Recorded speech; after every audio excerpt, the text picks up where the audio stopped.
Hey everyone, Jackson here.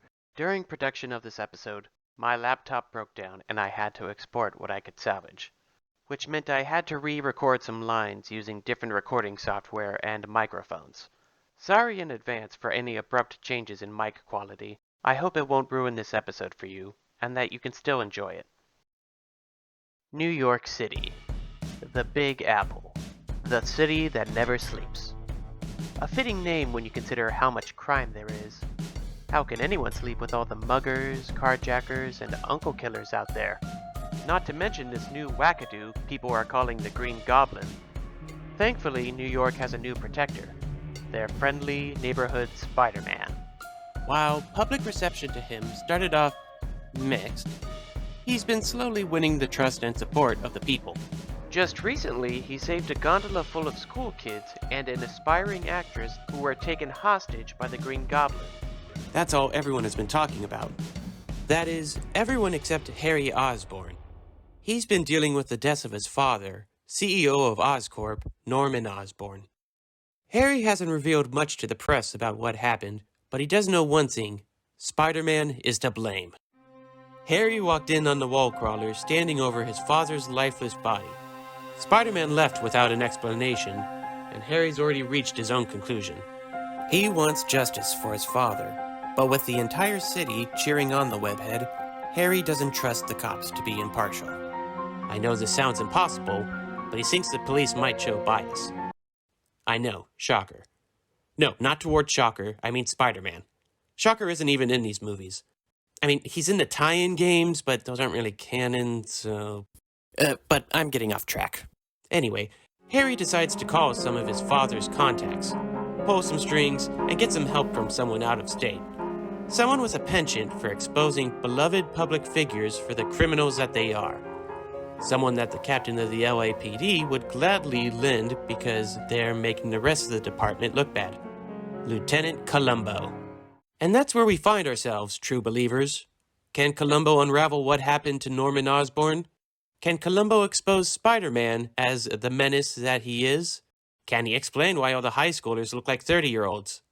Can Columbo crack the case? Hello, and welcome to another episode of Can Columbo Crack the Case?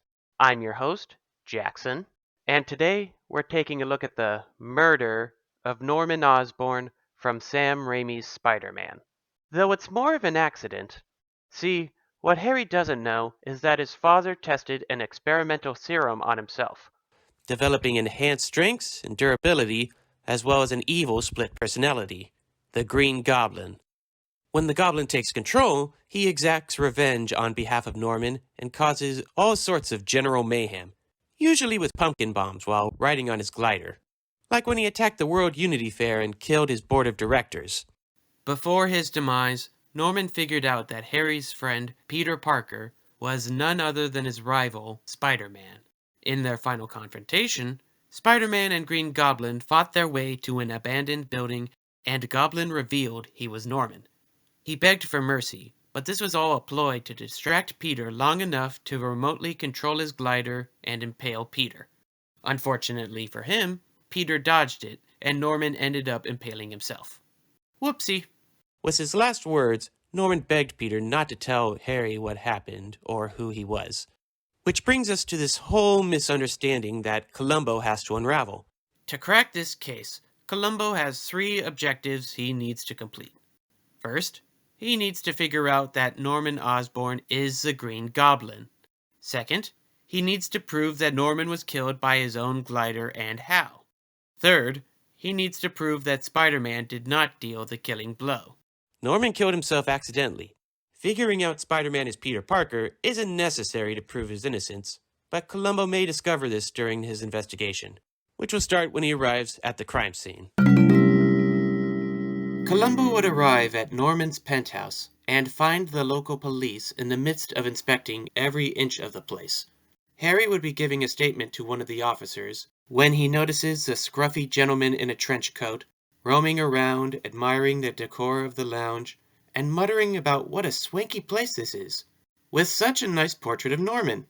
All Columbo has is a caricature of him and his wife they got while he was up at Santa Cruz Boardwalk. It's at this point that he introduces himself properly and gives Harry his condolences. Harry would be eager to have Columbo get started. It feels like no one is taking this matter seriously. Columbo would be escorted to the crime scene, where the body has been removed and is being inspected by the forensics team. Otherwise, the room wouldn't be disturbed. Harry would recount how he caught Spider-Man looming over his father's lifeless body, but Columbo's been briefed on this so many times he wouldn't be listening. Instead, he'd be taking his time looking around the well-furnished room. Columbo would take a closer look at the Chase lounge Norman was found on and ask if they could run some tests on the furniture and carpet. See if they can't pick up anything. Columbo would then ask what makes Harry so sure that this was the real Spider-Man and not some imposter. Harry is positive it was the real Spider-Man. Harry didn't hear anyone come through the lounge, so they must have gotten inside from the balcony. Columbo saw the guest room was in use and wondered if Harry was the one using it. Harry would confirm this and admit that he moved back in with his dad after he had a falling out with his girlfriend, Mary Jane Watson. He decides not to bore Columbo with the details, but tells him that he was in his room late at night trying to figure out how to make things right with her. That's when he heard someone in his father's office and went to look. Columbo could relate to what Harry is going through. He's been in hot water before with the missus. He then clarifies that Harry is sure there isn't any other way to access the office.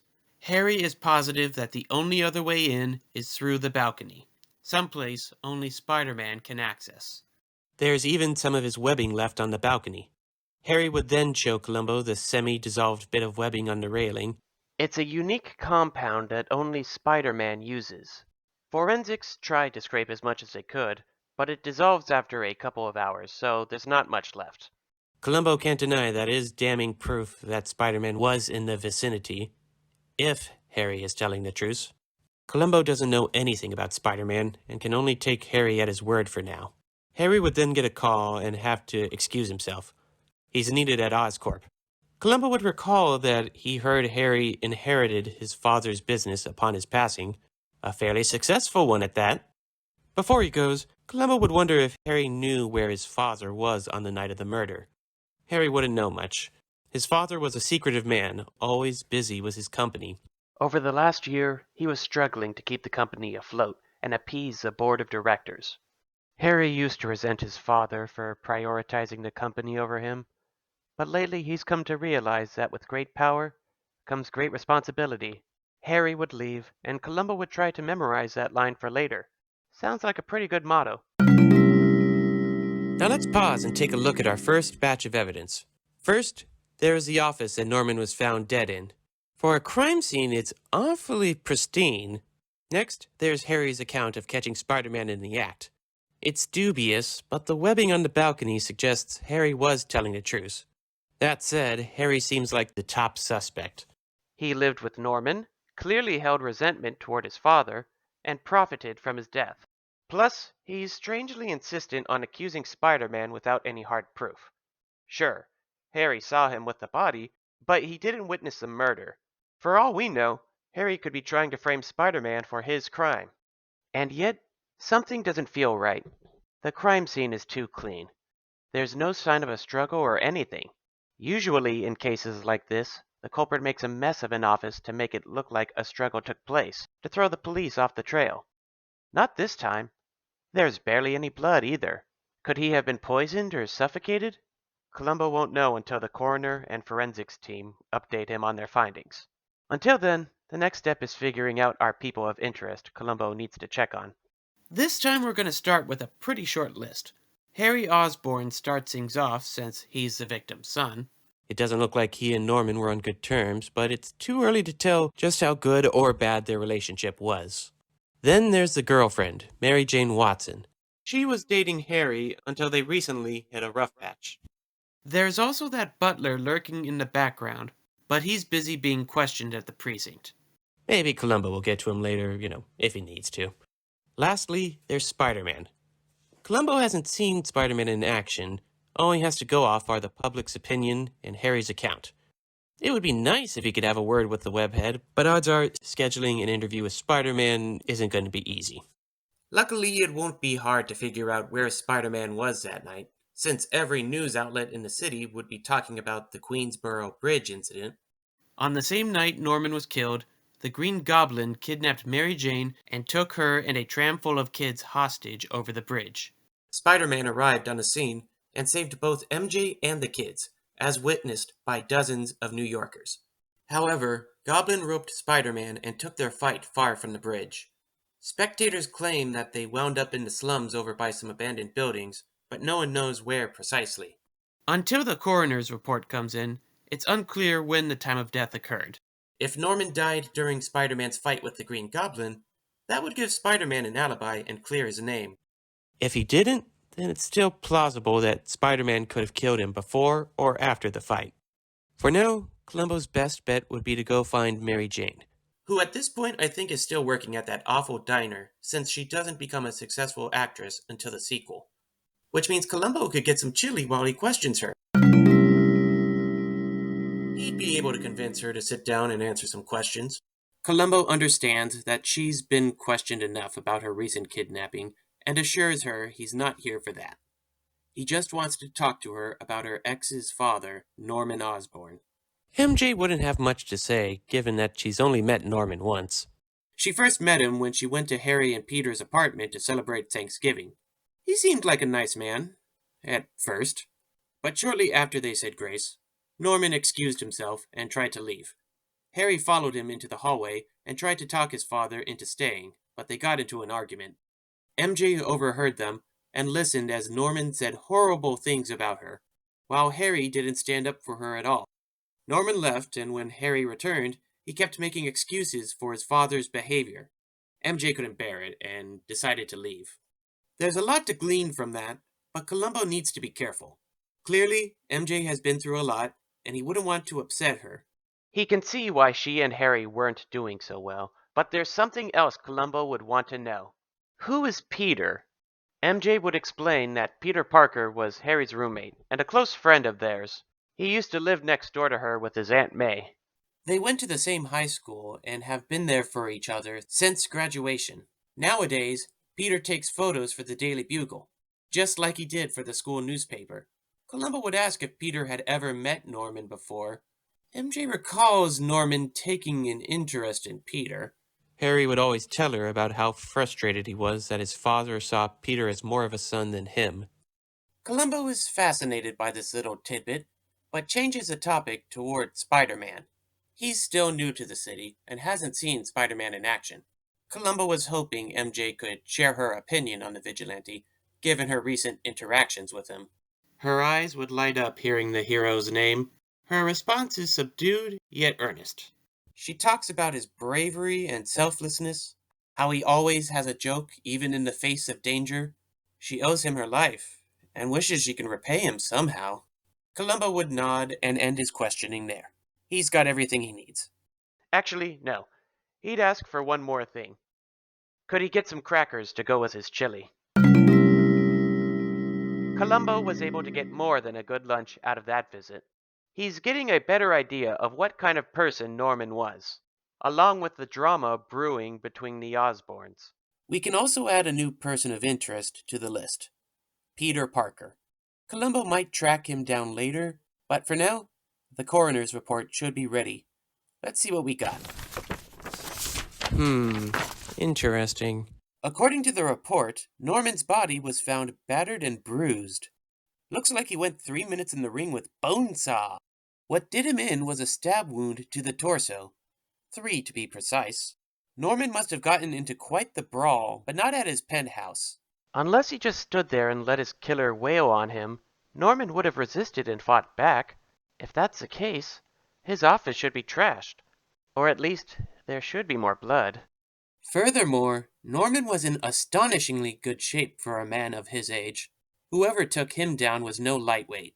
The lab also finished analyzing the Chase Lounge. They found trace amounts of dust and detritus on the carpet. That could be a clue leading to the location Norman was killed at. Somewhere pretty old. Hang on. Didn't witnesses say Spider-Man and Green Goblin's last fight headed towards a derelict neighborhood? Could Norman have been in the vicinity? If so, why? The estimated time of death occurred 20 minutes before Harry caught Spider-Man in his home, meaning Norman could have died during the fight or right after. All the signs are pointing to Norman and Spider-Man crossing paths that night. What Columbo can't wrap his head around is why Spider-Man would kill Norman. What motive could he have? There's also one more unusual detail about the report regarding Norman's blood work. Hopefully, Harry can shed some light on this when Columbo checks in with him.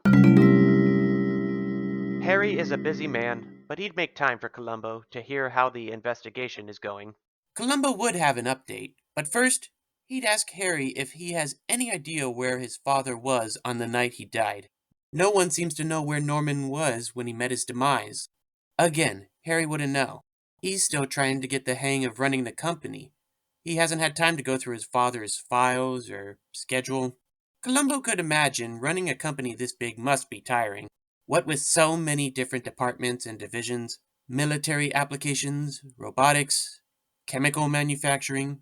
Harry is well aware of this and would want to know if Columbo is close to exposing Spider-Man.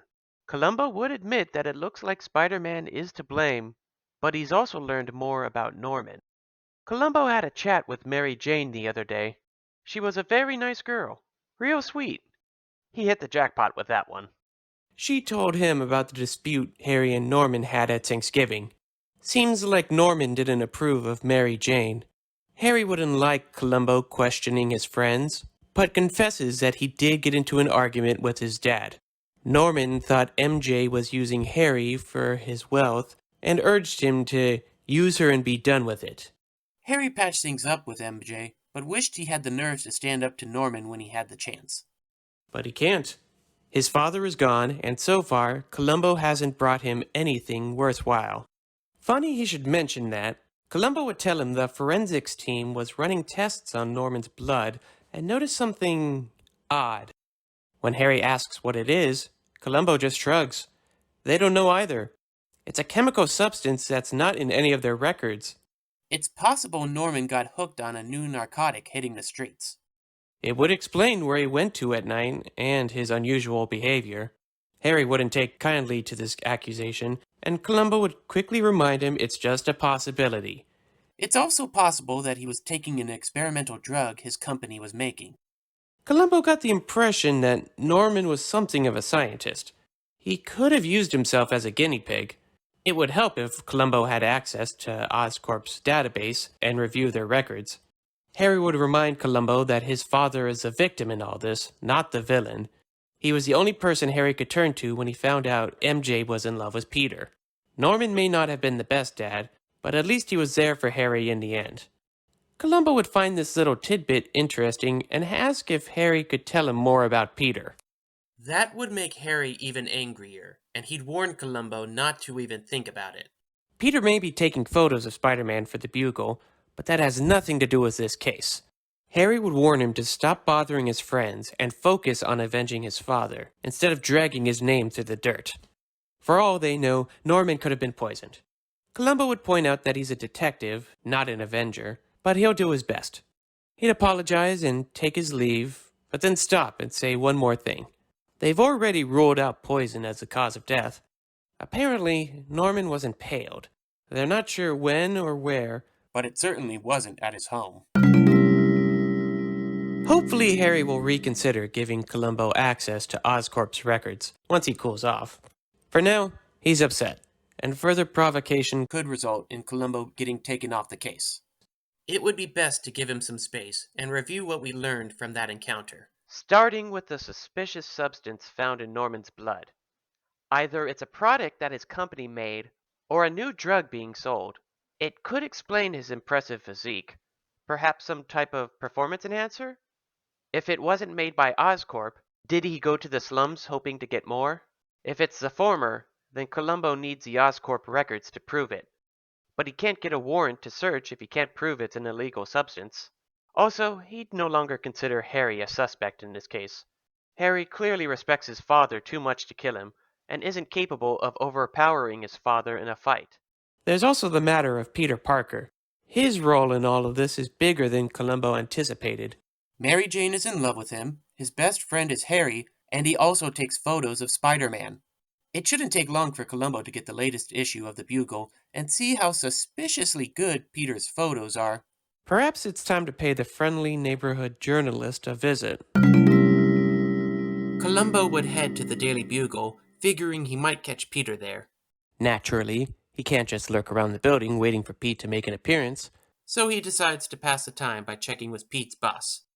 Columbo would walk past the reporters typing up their latest article and check in with a nice lady by the name of Betty Brant. He'd tell her he's a lieutenant and was hoping to talk to her boss about a case. Betty would politely yet reluctantly allow him in and watch Columbo enter the office of J. Jonah Jameson. Jameson would likely be at his desk smoking a cigar and planning out tomorrow's headline, while construction workers repair the partially reconstructed hole in the wall behind him. The moment he sees Columbo, he'd shout at Betty to call security to remove the bum that wandered into his office. Columbo would quickly correct him and show him that he's a lieutenant. Jonah would murmur a half-assed apology and demand to know what Columbo is doing wasting his time. Columbo tells him that he'd like to have a word with him about one of Jonah's photographers, a guy by the name of Peter Parker. Jonah wants to know what the hell Columbo wants with one of his employees. If he thinks the Bugle hires lousy lowlifes, he's got another thing coming. Columbo would assure him that it's nothing serious.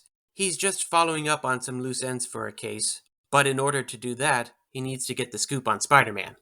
Jonah would stop everything that he's doing and give Columbo his full attention. He wants to know about Spider-Man? Spider-Man? Jonah tells Columbo to take a seat and will gladly tell him everything he needs to know about Spider-Man. Now, full disclosure, I'm not good at impressions. I'm also not about to destroy my voice box screaming at the top of my lungs doing a poor J.K. Simmons impression.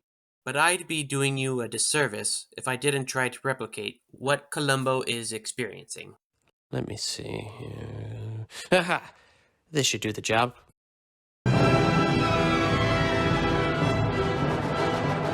Yeah, that should do it. Just try to imagine this playing as J. Jonah Jameson goes on a 10-minute uninterrupted rant about how Spider-Man is a threat and a menace. It's basically every argument that's ever been made about vigilantes in comics. They do more harm than good, they can't be trusted because they wear a mask, they're glory hogs, their presence creates and draws other criminals, and they're probably in cahoots with their villains. When it's all over, Jonah would collapse in his chair and take a long drag of his cigar. Columbo would need a moment to take this in and ask if he can light a cigar too. Jonah would shrug him off and Columbo would light a stogie. Once his ears stopped ringing, Columbo would say that he honestly never considered that possibility before, and that Jonah sure knows his stuff. To which Jonah would smile smugly. Columbo would add that he has such a way with words. It's as if he'd seen all these atrocities happen firsthand. Jonah deflates slightly and admits that he doesn't have any hard proof of Spider-Man's crimes. But it can't be a coincidence that the Green Goblin showed up shortly after Spider-Man. Jonah is convinced they're working together and attacked him for speaking the truth. Columbo would assume that's why the wall was being repaired. Spider-Man caused that? Jonah would correct him and say it was the Goblin. He came in making demands about Spider-Man or something. He'd go on to say that Spider-Man conveniently showed up just in time to save him. They thought they could fool him, but J. Jonah Jameson can't be tricked that easily. Just then, the door would open and a young man would step in with some photos. Jonah would stand up and tell Parker to beat it. He's in the middle of something. At the mention of Parker, Columbo would say that he has no more questions. He thanks Jonah for his time and steps outside to smoke and wait for Peter. Columbo would look to Betty and tell her boss has some strong pipes. He'd ask how anyone can keep their hearing in this place. She'd smile and tell him that Jonah isn't as bad as he seems. Deep down, he has a soft side. Columbo guesses that's gotta be pretty deep. Must be good if people are willing to work here after a goblin attack. Betty would confirm that it was a frightening day. Thankfully, no one was badly hurt. Columbo would be interested to hear this and ask her what happened exactly. Betty would go over how the Green Goblin blew a hole in the wall and threatened Jonah to tell him who was taking photos of Spider-Man. But Jonah wouldn't do it. He risked his life to protect his employees until Spider-Man came and drew the Goblin away. Columbo would be impressed by Spider-Man's response time to such a sudden incident. What are the odds that he'd be in the area? He doesn't have time for follow-up questions, though. Jonah is finished shouting at Peter. As soon as Peter leaves, Columbo would quickly introduce himself and walk with Peter to the elevator, asking if he's the one who's been taking all those photos of Spider-Man. Peter would look uneasy, but say yes.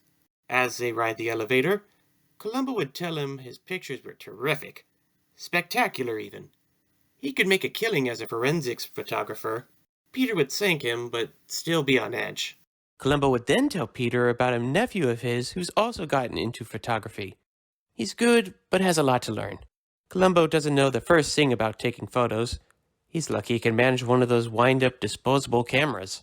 He'd wonder if Peter could give him some pointers. Like, how do you get such good photos of Spider-Man? The elevator would reach the lobby, and Peter would exit with Columbo in tow.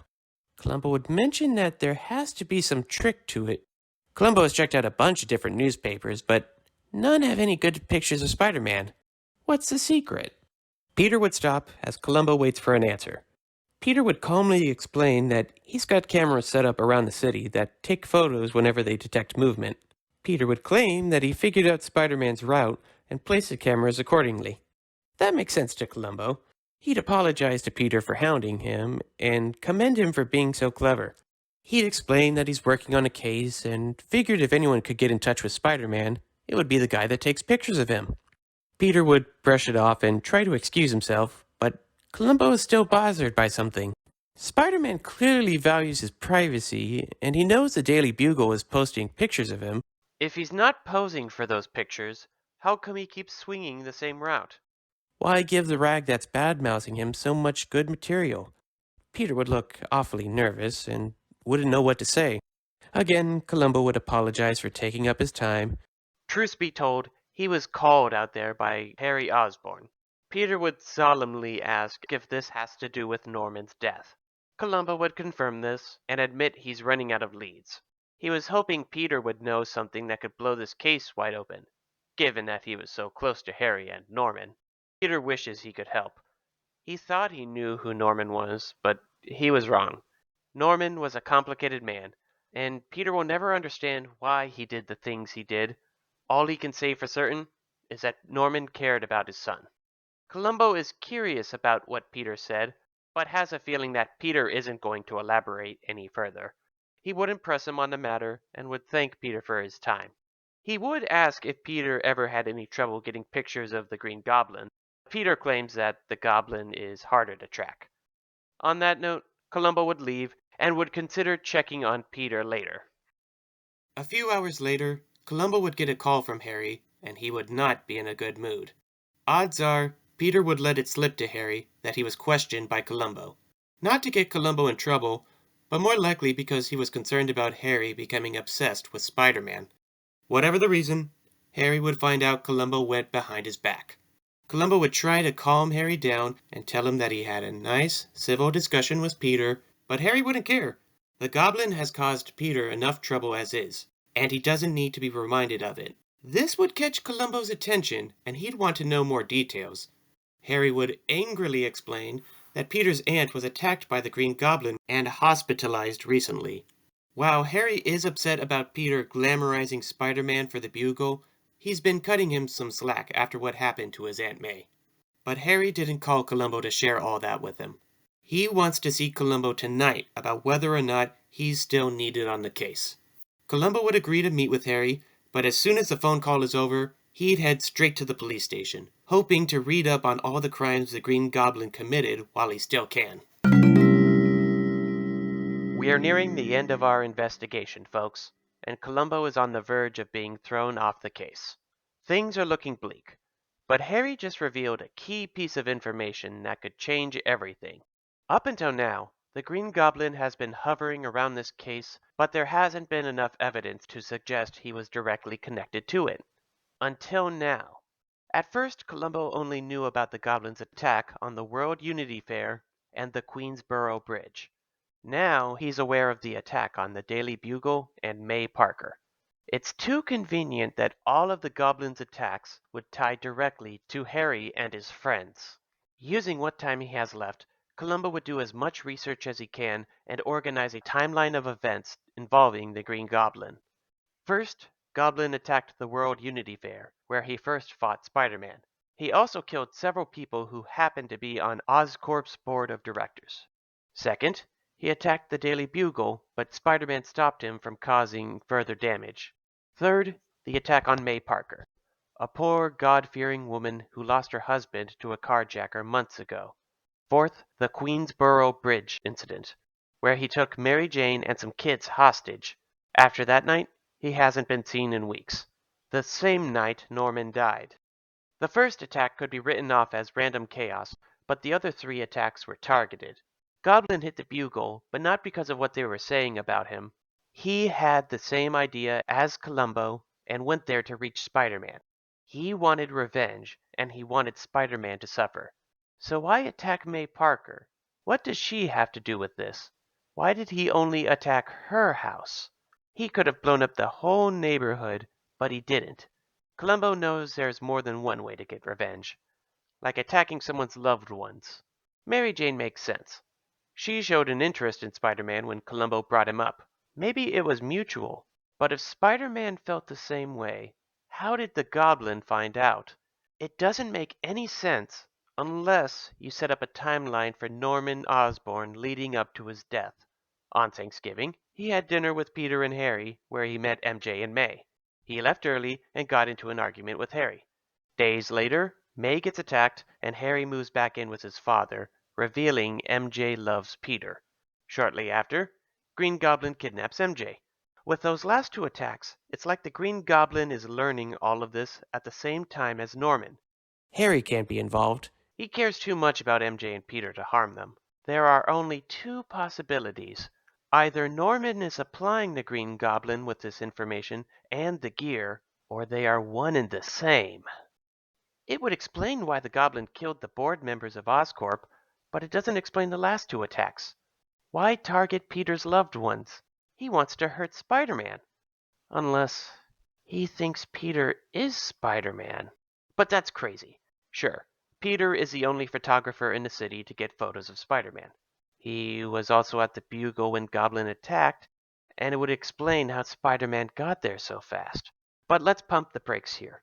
If Norman is the Green Goblin, that substance found in Norman's blood could explain his incredible abilities. There's no explanation for how Peter could have gained powers, or any hard evidence to suggest he has any. Ultimately, it doesn't matter if Peter Parker is or isn't Spider-Man. As long as Norman and the Green Goblin think he is, that gives them a motive for the last 2 attacks. Of course, this is all conjecture.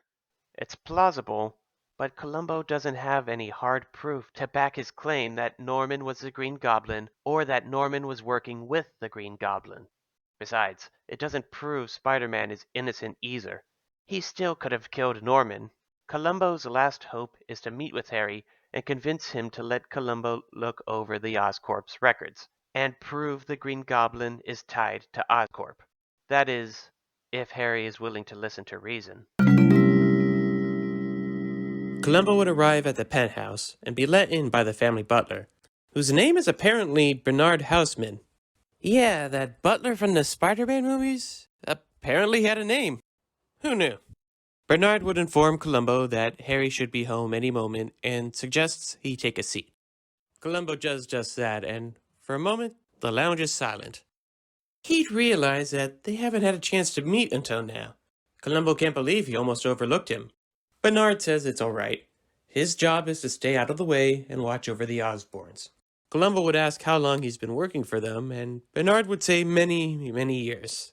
Columbo would guess that he's gotten to know Norman and Harry pretty well, to which Bernard would agree. Columbo can only imagine how hard it was to hear about Norman. Bernard claims he was saddened by Norman's passing and hopes he can do better to protect Harry. While they're waiting, Columbo asks if Bernard can help him out with something. Throughout this whole case, no one seems to know what Norman was up to. They're all saying he's this busy businessman, but how can a guy like that be so preoccupied that there's no record of what he's up to? Heck, Columbo needs to make a list whenever he runs errands for his wife. You'd think someone would know what was going on. Bernard would state that he's told the police everything that he knows and has nothing else to offer. Columbo hopes he's right about that, because if he's wrong, an innocent man is going to take the fall for what happened to Norman. Columbo finds it hard to believe that Norman Osborn's personal butler doesn't have the slightest clue where his boss was late at night, especially on the night that he died. Bernard would firmly answer that everything he has done for the Osborns has been done in their best interest. He'd repeat that he has nothing more to say regarding Norman to Columbo. At this point, Harry would arrive and direct Columbo to his office for their final meeting.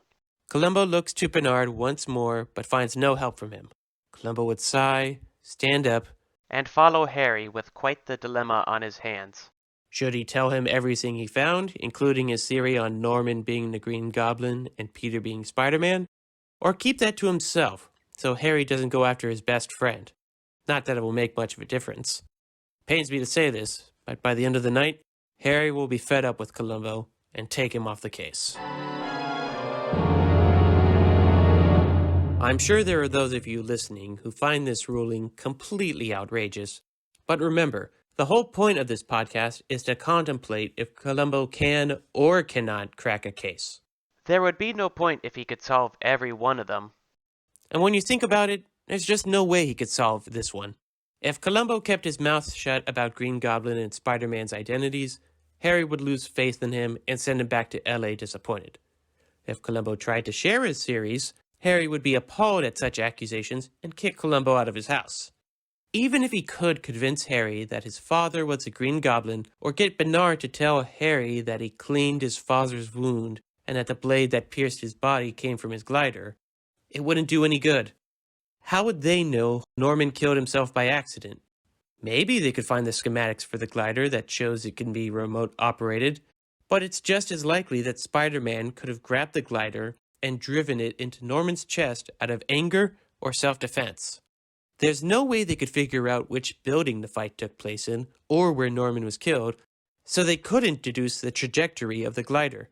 Even if they did find it, any blood left behind that would prove that's where Norman died would be contaminated and left out for so long it'd be impossible to analyze. So what happens now? The story plays out as it did in the Sam Raimi trilogy. Harry continues to fixate on getting revenge on Spider-Man, Mary Jane finally gets her big break in theater, and Peter winds up fighting Alfred Molina and creating dozens of memes. Eventually, Harry will learn the truth about his father, but only when Bernard realizes far too late that he should have told him sooner. As for Columbo, he returns to LA with an overpriced souvenir for his wife and a wild story about how he was unable to crack the case.